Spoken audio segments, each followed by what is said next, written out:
2 readathons run the exact same days. There isn't even like one day extra. Like, they run the exact same weeks. And both of them are readathons that I really thoroughly enjoy participating in. So I had to do some really strategic planning. There were post-it notes involved, there were lists, there was like 30 minutes to an hour of planning, there was like 10 minutes just going through my TBR trying to find books that reached the challenges.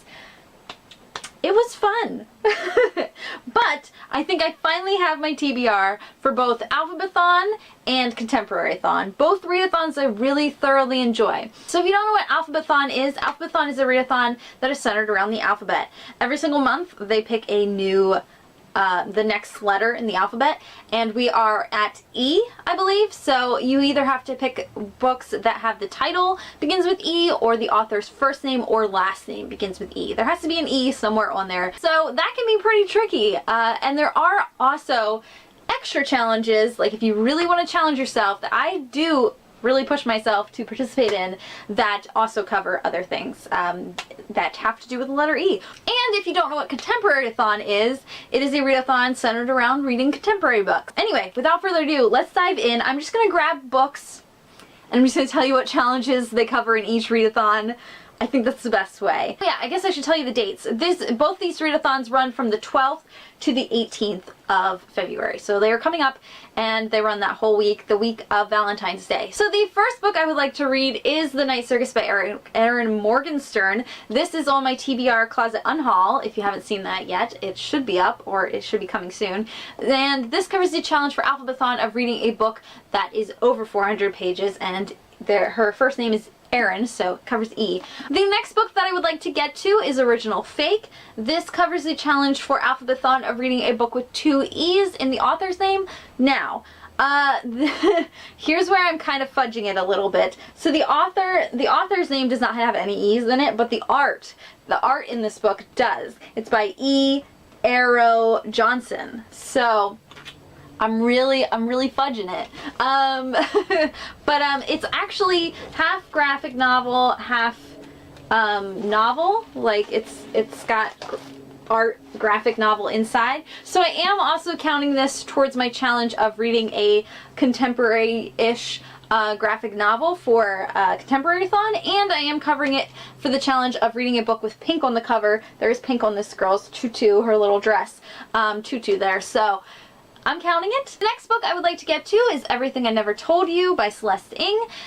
This covers the challenge for Alphabethon of reading 7 books. I really wanted to put this one in because it is an E title, and I have to read this for my TBR shelf revisit as well.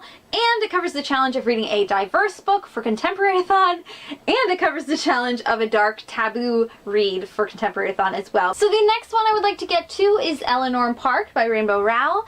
This I actually bought at the last bookstore in LA in 2016, the receipt says. So this has been on my TBR for a little bit, so it's time I get to it. So this covers the challenge of reading a book that was recommended to you. I am in a Goodreads group that has a TBR buddy element, and every month you get assigned a buddy, and they pick a book off their TBR that they have read, that they enjoyed, that they think you would enjoy, so that you also have on your TBR.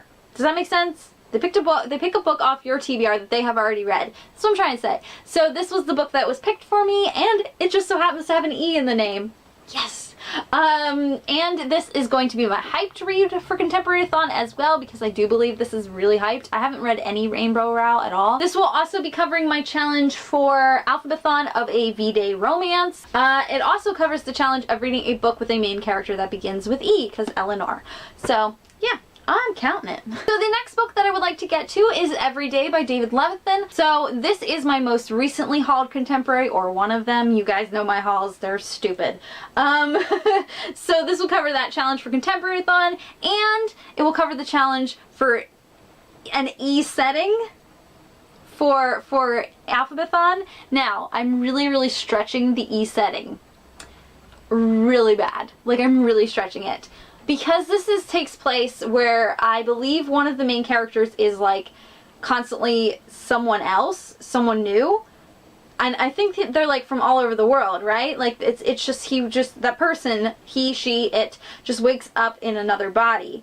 So I believe they converse through email, maybe. And I believe that that's how they like find each other, maybe. I'm not 100% sure. And I believe that it takes place like everywhere. So I'm really stretching it. Email and everywhere. I'm really stretching it. I'm really pulling myself. I'm like really milking it. So yeah.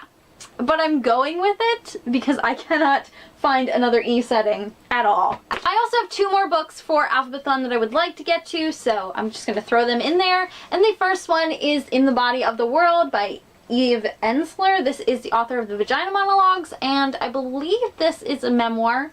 It says right on there, memoir. Dope. This also covers the challenge of 2 E's because I already covered that challenge, but just in case, it's here. And to cover the challenge for a book under 200 pages, I'm going to pick Earth-Shattering Poems, edited by Liz Rosenberg. These are just a whole bunch of poems, and it was the smallest thing on my TBR that began with E that I could find, and it's poems, so I can really, really squeeze these in to my readings. So there you go, guys. That is my TBR for both Alphabethon and Contemporaryathon. I am really excited. I love both of these readathons. Anyway, guys, peace. I'm out. Goodbye. I love you. Bye.